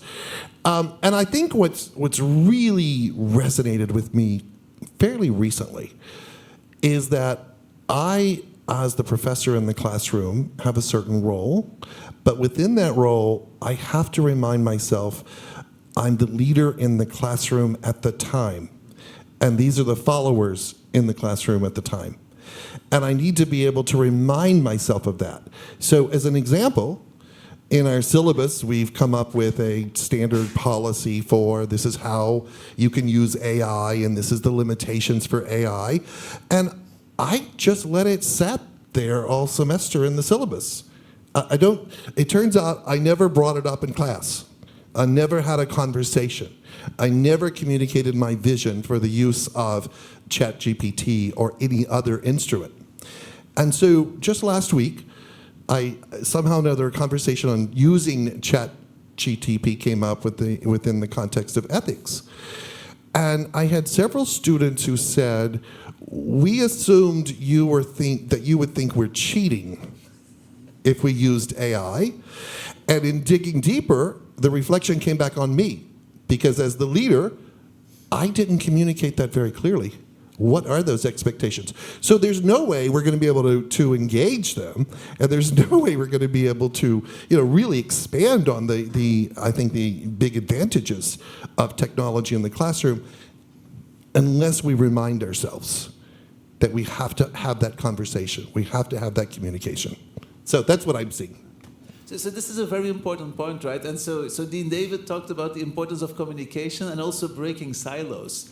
And so I loved kind of Nada's book, David's book. I also have my two co-authors in the room right now, Jagger and Kong, of Break the Wall, like how and why to democratize digital in your business. And so we talked a lot to leaders who indeed said, well, everything is siloed between data science and decision making, also between operations and marketing, for instance, right? So I was going to turn to Nada and say, hey, how can we really kind of communicate over boundaries and over silos? Yeah, and I think this is really where organizational structure comes in, and it's absolutely critical. So, one of the things as I get older, I like growing. I want to grow. I always want to learn more. And I am tired of answering the same questions that I did when I was a doctoral student. And as a doctoral student, you always saw the operations people on one end, you saw the marketing people on the other end. And the common classic issue in companies was that marketing wants to sell, operations wants to make, and operations is interested about lowering inventory costs, marketing about making sales, and why don't they communicate? Well, fast forward all these years, we're still talking about this. Why are we still talking about this? This is really frustrating because we need to grow. We have to break the silos down. Technology, AI is here. I think that businesses are not going to survive if they don't. And I would say, because I'm on this board, one of the things that we've been saying is that all the companies that made it through COVID did something right, okay? But are those companies still going to be there in 5 years? So what do they have to do now? And I would say that really rethinking the business plan, adjusting it, reassessing, and a big part of that is technology and breaking the silos down. And I was also going to add, so for instance, to figure out what's going on in other fields, right? Using technology as a tool, it has never been easier, right? To have something about, hey, what's going on right now in operations and other fields. And then, of course, I can go to Sheila or Ravi or Bruce to say, hey, what did the technology got wrong, right? Can you add some more of the recent flavor? But it has never been easier to educate ourselves a bit before we then make that move. Exactly, and I think companies absolutely have to be nimble. I come from a healthcare family, so I think in terms of healthcare, microscopic living entities, and we have to be like that. A company has to be like that. It has to morph as things are needed, as the environment changes. A company cannot morph very quickly if it doesn't have internal transparency. Essential. I want to add something to what you're saying, because I think there's so much truth to it. I think data is going to play an absolutely key role here. It certainly did at Verizon, where I witnessed what you were describing. But having the data, let's say market intelligence, that Tesla is expanding their plant in Austin, Texas, that impacts how you're going to manage customer engagement. That's going to impact the performance of the network. That's going to impact how we overall invest. Mm-hmm. And so I think we have a big opportunity here to break down the silos through the sharing of data. So I agree. It's a wonderful illustration how moves on the queen side affect the moves on the king side, right? There you Which go. we heard from Gary too. So I was also fascinated coming to Chris, right? With my Latin education, I always ask cui bono, who benefits? And so in this kind of realm, we heard from Gary that maybe in chess, the technology really helps weaker players to upgrade. But maybe in business it's different, and there's been a lot of kind of research and discussion about, hey, can for instance ChatGPT really helps you more if you're already an expert, if you already know something about the domain, versus when you're a complete novice in something. So can you talk to some of your findings in that regard? Yeah, this is a super important question in the research field and in companies that deploy AI right now, is to better understand what impact will AI have and who are the people who are benefiting from it. And one important thing to realize is that when we deploy AI in kind of real world environments, usually it's up to the person to decide when and how to actually use the AI. And the research that I'm doing right now reveals that people generally, or in that setting at least, are not good at all about deciding when and how to use AI. And mostly they end up using AI in the wrong situations. They use AI to get feedback on situations in which they already did very well, as opposed to situations in which they failed. And Gary kind of pointed to this, that AI is kind of a very useful tool if you have this kind of growth mindset and you want to learn, but maybe you don't, and then those people end up using AI in the wrong way and don't improve. I think also one of the things you pointed to, it says, so the task for AI is going to be great at is the one that you as the human decision maker can evaluate the output, right? So that you can say, hey, is this about okay? Is this good enough versus not? And otherwise, I see a lot of overconfidence. So one of the interesting research that I showed at the presentation last week was basically psychiatric kind of help in Psychology Today, actually, to basically rewrite their bio with ChatGPT or not. And so the researcher had a very clever way to figure this out. And he realized that novices did it a lot, and it hurted their business because they increased their price too much. So one thing affects the other thing. So they just, ChatGPT improved their bio and how they appeal to patients, to mental patients, but they overestimated how much it would help them. And to calibrate us in that respect is going to be tough, I think. Yeah, exactly. And I think as AI is still pretty new and we're still looking for valuable use cases in businesses, we don't know yet how we would judge these use cases and which people are good at judging when AI will actually deliver value. And I think that's a key role for leaders, but also like a skill that individuals need to learn. There's very much that. I'm going to add a little bit to what you're saying here, though. As a former chief data and analytics officer, one of the biggest risks that you have is not having the ability to say that this is the return on investment. You need to be able to show that you're driving value. But that's really upsetting the apple cart because the businesses are used to be the ones that are driving value. And actually trying to figure out, A, how you calculate value that you're delivering, and B, how to attribute it back is a really gnarly problem that I don't know anybody has solved. And the challenge is that when you try to measure it, you measure short-term outcomes as opposed to long-term outcomes. Yeah, and I would add to that a little bit. When we're looking at leadership generally, and we look at it from the task perspective and then the perspective of getting along with other people, getting that behavioral perspective. I think from the task end, we can pretty well quantify, efficiency improved by this percentage. But I think the area that becomes the concern is the humanistic encouraging, the affiliative behavior, and other behaviors that are more like passive defensive, meaning conventional behavior. We've always done it this way. Or dependent behavior, or avoidance. All of those start to address our security needs. So we're so afraid sometimes to make that transition within organizations. And so I think that the easier version would be quantify the task side, but make sure that you understand the people side as well and that change in behavior. Because that's what we've got to do, and that's what leaders have to do. Of course, it's safer to avoid things. It's safer to just don't see it, don't know anything about it, or as Dean DeCremer says in his book, let the tech people figure that out. Let them lead. It's much safer, and that's avoidant behavior. Absolutely. I want to just highlight one other thing here, though. It's one thing to calculate, but if you actually are in a living organization, there are usually many things happening. Right. Right? And everybody's going to try to grab the credit. It's not because of your model that you introduced. It's because of the org change that we did and all the cultural changes that we're doing. So that attribution's really hard to come by. You can do calculations, but attribution's hard.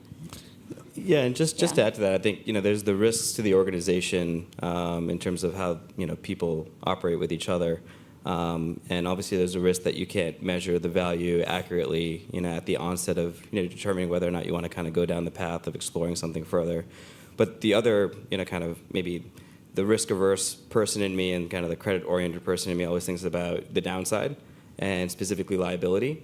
And so, in conservative sectors where there's a lot of liability as it relates to information that's being shared with consumers, whether it's in healthcare or in financial services, there's a heightened bar for exactly what you are putting your label behind in terms of what consumers are consuming. So if that has any, kind of taint that has been attributed by an AI output that brings further liability to the organization from a business standpoint, not just internally, but externally as well. So that's something that, from, I guess, my being on this panel representing small businesses, that could be a death nail, right? If we can't address that at the outset. And this may be a great segue because we had that, so from the moment it came out in November 2002, right, we have been using it at Northeastern, and one of the first questions that came up was kind of, how do we detect whether a student has written an essay in AI? And then the question more and more later on became like, who cares, right? So how do we have to know this? And if can we just judge the outcome? And of course, there's lots of more behavioral experience now that shows that even if the outcome may be better, if the consumer, for instance, know it's generated by AI, there seems to be a lot of discomfort, right? So how do you see the ethics around AI and transparency kind of evolving in this business setting? So I have an interesting example. I love technology, and I adopted it as one of these early adopters. In the last couple of semesters, I attempted two ways. One was to look at an essay students had written assignments, right, 2 or 3 pages, and I went in and wrote my own feedback. And then I thought, well, let's just put this into ChatGPT. ChatGPT, provide me feedback, give me areas for improvement. And it was brilliant. It was absolutely, when I look at my feedback and the ChatGPT's feedback. So I thought, okay, now I'm going to take it one more experiment. Within Canvas, I sent out the ChatGPT feedback. And then I sent out my feedback. The response I received from one student was, lazy professor. Cheated.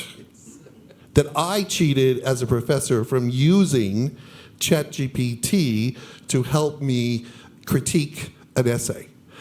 So I think that's, really brings it back to, I think you do have to be careful. Just like I say to my students, just tell me you use ChatGPT. I'm great with that. Just tell me. Another, or Chris, any kind of your experience with using it in the classroom, or? So I am right now actively revamping what I'm going to do in the fall. I really am. It's critical to me because I don't want to look stupid come autumn, and I'm going to. I mean, let's be honest. So what I want to do is I'm just creating everything that I'm going to do in the class to where it is their co-pilot. And I'm trying to think of exercises and ways that could be done where I don't ignore it or pretend it's not there, but try to just be creative in my own way and pushing myself in terms of coming up with different questions. I'm working on it right now. I've given myself next month till August 1 to actually come up with this. And I think it's really important.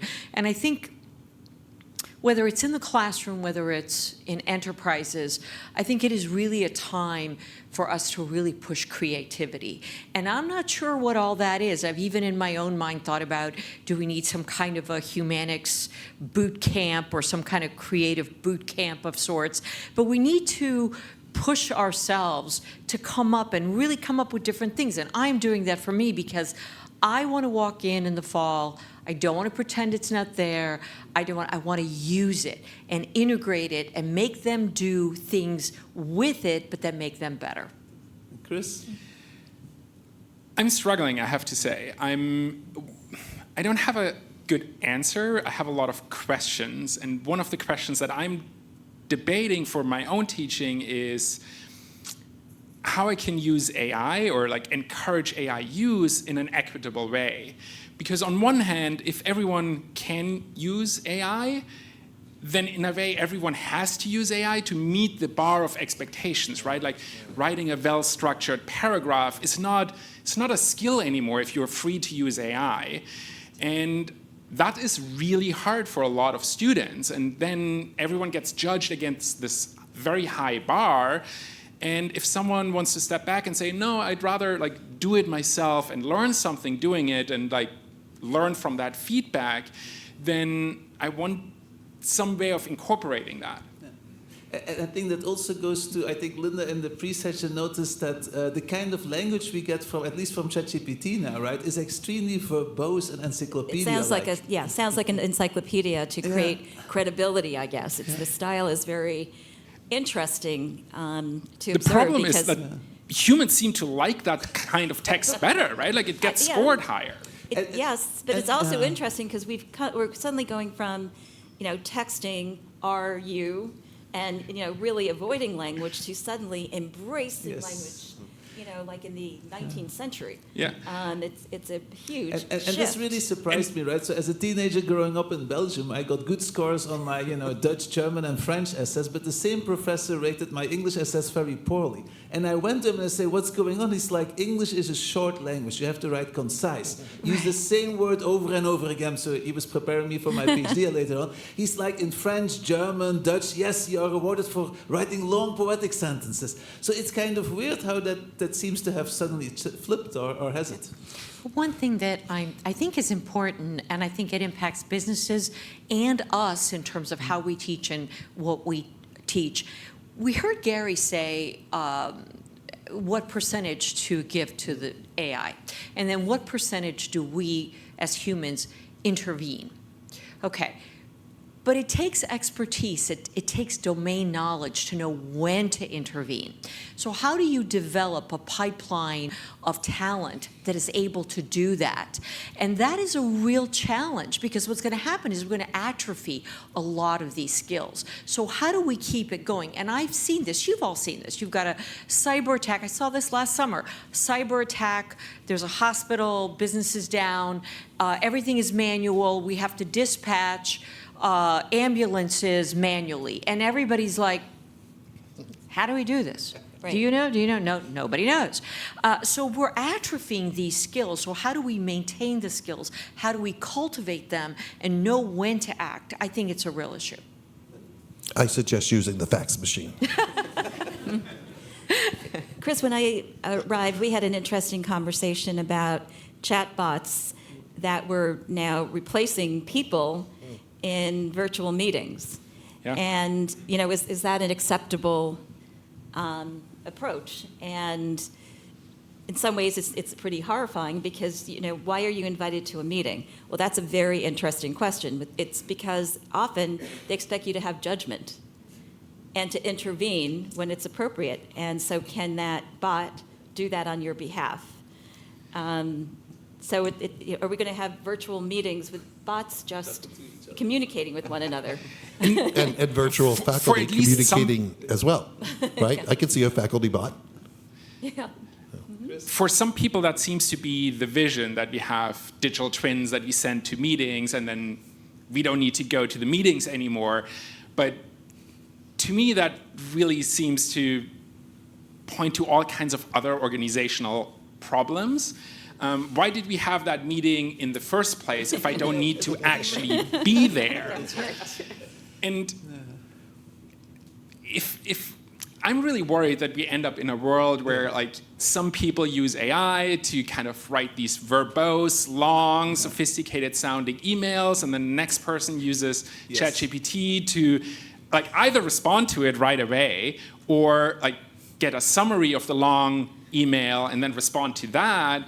And I don't know, we all feel there's so much dysfunction in corporate communication that using AI to solve that communication problem seems like a low-hanging fruit, but I'm worried we're solving the wrong problem. So, Chris, you were talking also about the other side of the equation where you went off at site with your colleagues and actually managed to have this amazing creative session. Maybe coming out of this, that's what's going to start happening more because we're going to have the time to actually create as opposed to just bear witness. So. That would be really cool, but I think that is a choice that we have to make, right? Yes. Because we could also say, well, we saved some time, that's efficiency gain, so now we can cut costs, we trim labor force, we trim people, or we can say, no, we saved these people time that they can use for creative tasks to come up with new ideas, and we free up their time to do something else. And David and I were working on a research project where we ask people, like, here's this technology invention that makes workers 20% more efficient. What do you do with their salary? Do you increase their salary? Do you decrease their salary? Do you fire people or like keep them around and use their time for something else? And people generally don't have the tendency to say, oh, these people are more efficient, let's pay them more money. That's not where people go usually. But if they're able to produce more value, then they should be more valued themselves. They should be. Interesting. Yeah, I'm just sort of thinking this. Research shows humans need to be challenged. This is what you do. You wake up in the morning, you challenge yourself. You go into the workplace, you challenge yourself. Now, if I look at it on the other end, that AI is to make us more efficient and give us more time, are we really going to be? Are we going to turn to just be lazy? Yeah. Well, which was kind of where I wanted to get with our guest speaker today, Gary.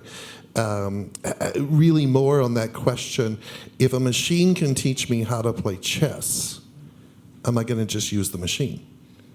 Or am I going to really dig deep inside and say, yeah, this is important to me? So I think that's probably my only concern right now with AI. I think go ahead, please. I was going to say, I think the ideal case is that you free up human capacity to solve higher level challenges I agree. that can't be solved by AI, at least in the immediate or even long term.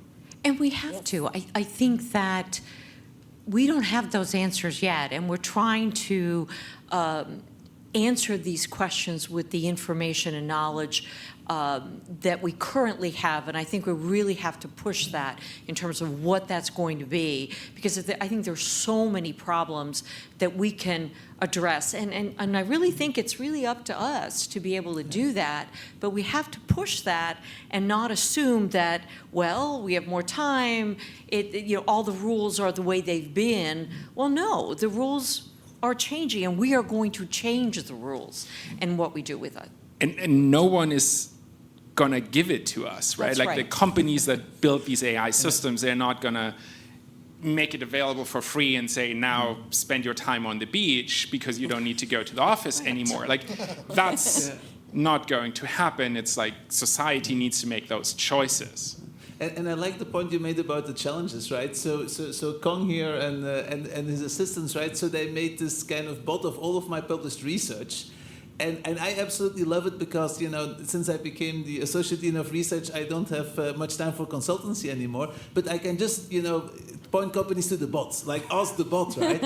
And then I must admit, I learned a lot from the way they ask the questions, what's going on in business, and I learned a lot from kind of my own answers, because sometimes I'm like, hey, but I don't think that way anymore. I have updated, right? So that kind of, even your own past writings can come back to you to have this with you. And I think this fits in general into kind of how do you use AI as a tool to empower people, right? Empower your reports, empower your students. So what do you think is the best way to really democratize it, right? As Gary said, democracy is great because you can make mistakes and it's not the end of the world. So how do we use AI to really empower people and let the decisions be made at the point that they're best the best information or the instincts to have them optimized? I think those that yes, that's a question. It's a long one. those that figure it out, and we will figure it out. And I think together we can, DMSB, Northeastern, humanity, but those that do will thrive. And I really think we're going to see a lot of, the Kmarts and the Pennies and the store.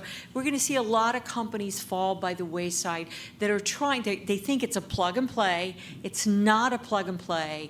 One has to revamp everything, the business model and the way they think, the KPIs, everything has to be started from scratch. And I think if you're able to do that and be comfortable with it, I think you'll thrive. I just want to add, though, that the shadow of the leader looms large. Absolutely. Yes. And so people are going to pick up how they should be behaving, hopefully from an AI-savvy leader. And it's if they're where not leadership AI-savvy, comes in. it's going to be a problem. And I actually really love the sort of take back control. I personally thought that was really important because I think we all feel like we're losing control, like AI is just kind of taking over, and I like that. No, take back control, because it's up to the leaders to be able to do that. And I would add, I think we are such a great competitive advantage to accomplish this, particularly here at the business school, because we have this thing called the co-op program. Yes. And what I'm recognizing is a student will return after a co-op, comes up, have a conversation with me, and as a faculty member, that student is educating me. That student is passing on knowledge that's taking place right now in the co-ops. So I think that's where we foster this sort of faculty understanding, which ultimately leads to a better environment. And I think another way to empower people and society overall with AI is by thinking about ways in which we can use AI to enhance collective intelligence. So whenever we can connect people to really leverage their intellectual curiosity, their intellectual diversity by connecting those parts and helping people learn, I think that's a big kind of opportunity that we can pursue with AI. Yeah, and whether that education is taking place in the classroom or you're educating a consumer on a product, I think there's a lot of parallelism there.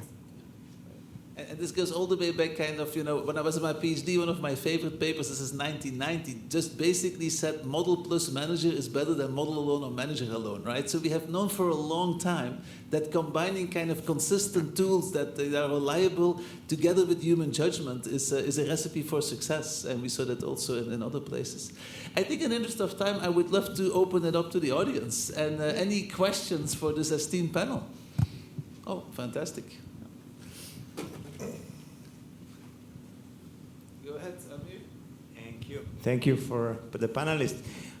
You talked about AI in the context of the classroom and organizations, large or small. But we're facing in our society so many daunting social, environmental problems. How do you want to speak a little bit about how do you envision AI as a tool to address some of these big problems? I can take that one. I'm working with people at the United Nations, UNDP specifically, that are using AI to advance climate change specifically, but the Sustainable Development Goals more generally. And it's really fascinating what they do with AI. One kind of pattern that I see over and over again is that AI lowers the barrier to entry to work with data. So you have local organizations, local businesses in developing countries that now suddenly get access to very sophisticated tools to solve local problems. One thing, for example, they are doing is they're using a lot of image analysis AI to work with satellite data to, for example, detect illegal dumping sites for waste or illegal burning of forests. And here, AI really has like a really big impact to advance. I mean, I kind of see it all over with supply chain improvements, the availability of medical attention. I mean, it's going to come from what's developing in industries, but it will, of course, impact society as a whole. I actually see a big concern, however, which is economics. What is going to happen to the economy? Because as we become more and more efficient, what are those people going to do? How are they going to earn their living? So I think there's a lot that's going to have to get figured out from a societal perspective. You can give it to Bruce, and I'll hand it over to Fernando. So one of the things David talked about in some of his initial remarks was, at some level, you've got to change the process. It's not just sort of try this out and experiment with it. I wonder if any of you can talk about, this is a place where we've changed the process and Gen AI is working for us. Any can comment on that? Does it have to be Gen AI? I don't know. What are the rules, David? Anything you like, ma'am. I mean, I can talk to what we were doing at Verizon with workforce optimization, where we were using AI to basically determine how many field engineers should appear in a given day as we were trying to roll out 5G. I mean, it's very different rolling out 5G in Arkansas versus New York City. I can talk to workforce optimization in terms of customer service, 32,000 agents, all sorts of differentiation in their knowledge. All of a sudden, because of COVID, they're working from home. Instead of doing 8-hour shifts, now you've got 2-hour shifts. I can talk about, how do you know when to reopen a retail store emerging from COVID? I mean, we used it to to billions of dollars of value, which of course I was not attributed.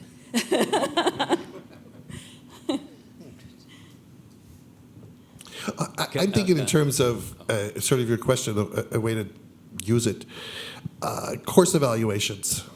So much in terms of faculty, reward, merit, et cetera, promotions often are based upon those course evaluations. And for the most part, they're looked at in silo.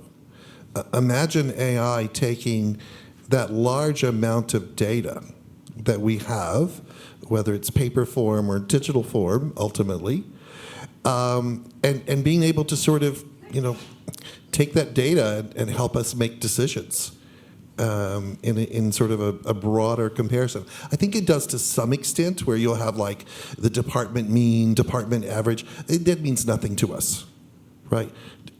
Also, look at the amount of data that our students are providing us in the section questions, the open essay questions, essentially. What could the instructor do to improve? What were the great benefits of this class? The amount of written text on those course evaluations is incredible, but it's just sitting there. So I think that's where AI, one of the things that we could do to really deploy AI. Yeah, thank you, Con. I'm going to take the liberty to be a little bit provocative with a question that I typically get, and I think it's a great question to bounce to the speakers here. First of all, it's like, what is different with AI with respect to other technological changes that we've had in the past? Actually, to me, it was actually very interesting to hear Nada, for instance, saying that, well, it's the same thing that we used to hear 20 years ago. We had the same issues, and then, David put a slide up there saying, it's not just simply buying the technology. It is not like you just plug and play and you get results. It is also that you have to involve people, and therefore you need a culture and you need leaders.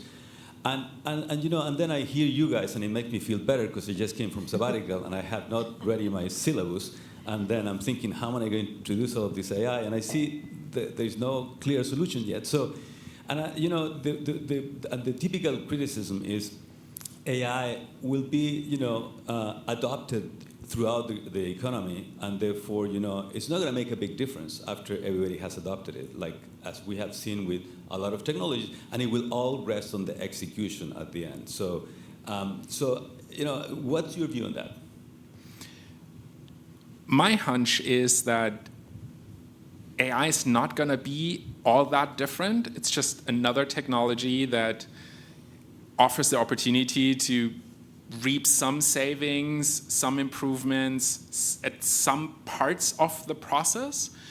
And when you read statistics, or like predictions rather, about whatever, 80% of workforce will have at least some portion of their work be affected by AI, that may very well be true, but it's not that AI is completely replacing complete individuals, right? Like, it's affecting some part of their job, and now we need to rearrange the jobs to potentially get any benefits out of that. And that's going to be exactly the change process that David talks about. That's exactly the process that we went through with other generations of technological improvements, right? Like when we adopted email, like that didn't replace very, very few entire jobs. That affected a lot of jobs, but didn't lead to improvements in firms' bottom line by just implementing that technology, but trickle down by changing some processes. And that takes time, and it's complicated, and requires all kinds of other things to fall into place. And you also mentioned, as far as it just kind of creates a level playing field when everybody is using it. So it has a different expectation now, but then we're just moving to the next level and using it. Well, that's a level playing field, presuming it will continue to be at essentially no cost, right? So ChatGPT, I just upgraded to the $20 a month version. Okay, so if I in my classroom start talking about using ChatGPT in a different variety, what about the student who cannot afford the $20? So then it becomes I think it becomes a real serious question, as Dean DeCremer has mentioned, in terms of ethics, specifically in this question of equity, and that distribution is going to be key. You may have written about that. I haven't read the book, but I ordered it. Okay, a few more questions? Yeah, no, that was the point I was going to ask about, is whether AI is closing the gap in the digital divide, or is it actually making it wider? The haves and the have-nots, I mean, in some sense, it empowers people with the capability to compete with others maybe more easily, but they have to, we're sitting in an academic environment. They have to have access to the technology. Yeah.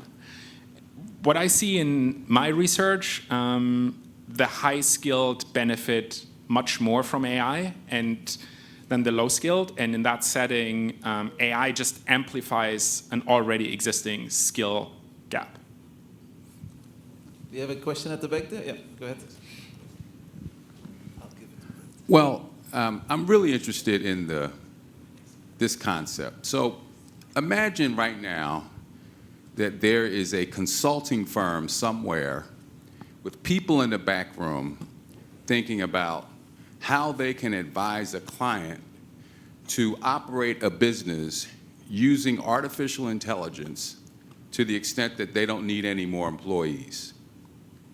Should this firm take that advice? And what controls are in place that would stop a firm that is really interested in maximizing profit from taking that advice? Does the firm actually have an obligation to use that advice? What would a CEO have to say and convince their board to say, we're not going to take that advice, when we could jump our shareholder value by who knows how much? This is a business school question. Since I'm in a business school, I thought I would ask it. I think that there's, kind of some inherent barriers to be able to even conceptualize what that could look like for certain industries. So ones that are highly regulated, regulations need to catch up with exactly who at the end of the day is being held accountable for that organization and what its products or services, might be offered to consumers and so forth. So, if someone would approach that to me and our organization, I would say, well, we're regulated by the SEC and FINRA, and there is no guidance that's been put out there around, artificial intelligence and, the recommendations or anything else that might come out of that. So we just simply can't even, bring that to the board, never mind, kind of figure out exactly internally what that would even look like. I don't think we have the sophistication of control frameworks to get anywhere near considering what you're describing. And if there's one thing that's true about the world, it is always changing. And therefore, the data is always going to be changing. And the models are going to have to continuously be tweaked. And you're going to have to monitor those models and intervene. And so it's not going to become entirely autonomous. I do believe there's going to be more and more autonomy. I mean, certainly digital twin drives towards that type of capability, and that's becoming more and more available, those frameworks. But there's still a real need for continuous monitoring, oversight, and tweaking to what the real world is about today versus what it looked like a month ago. And in order to do that, you need skilled people still around, right? You can't With automate judgment. them all away. With judgment. Yeah. And domain knowledge. That's right. Great question, though. Hi, yeah, I'm curious how you all think about the environmental impact of all this stuff, right? So like I'm gonna get the numbers wrong, but the statistic of GPT-4 was something like 30,000 airplanes flying back and forth across the company multiple times to train once, right? GPT-5 is 10x that much.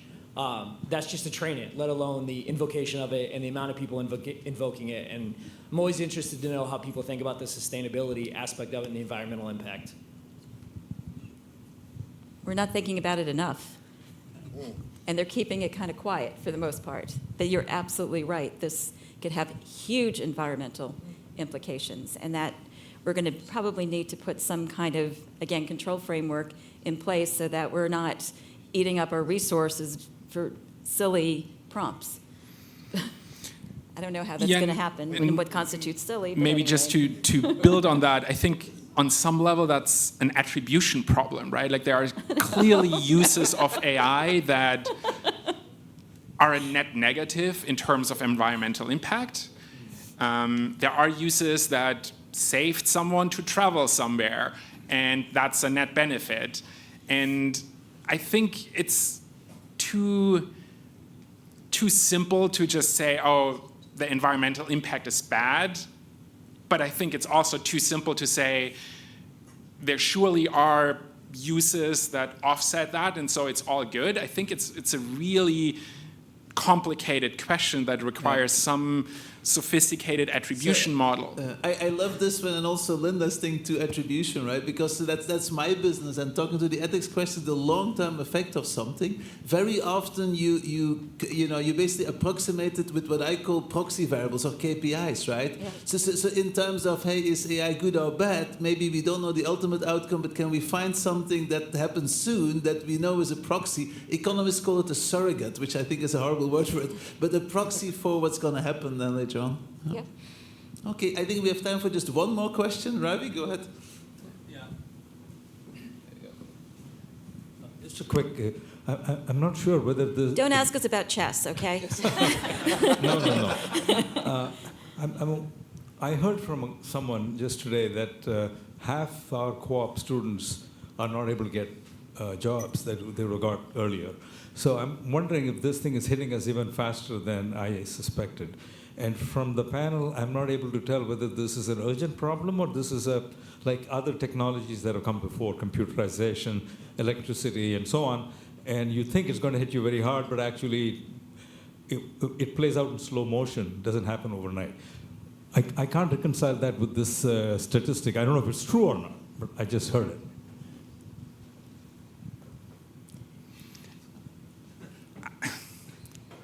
I don't know. I think one thing that will for sure happen, I predict, is that people use it as an excuse to stop hiring, to hire fewer people. So the actual benefit may be kind of lagging and come at a later point. But as a short-term measure, maybe that's a good argument for a CEO, for some hiring managers to say we're not hiring as many people. And I just want to take us back to just 2 years ago, the metaverse was everything, right?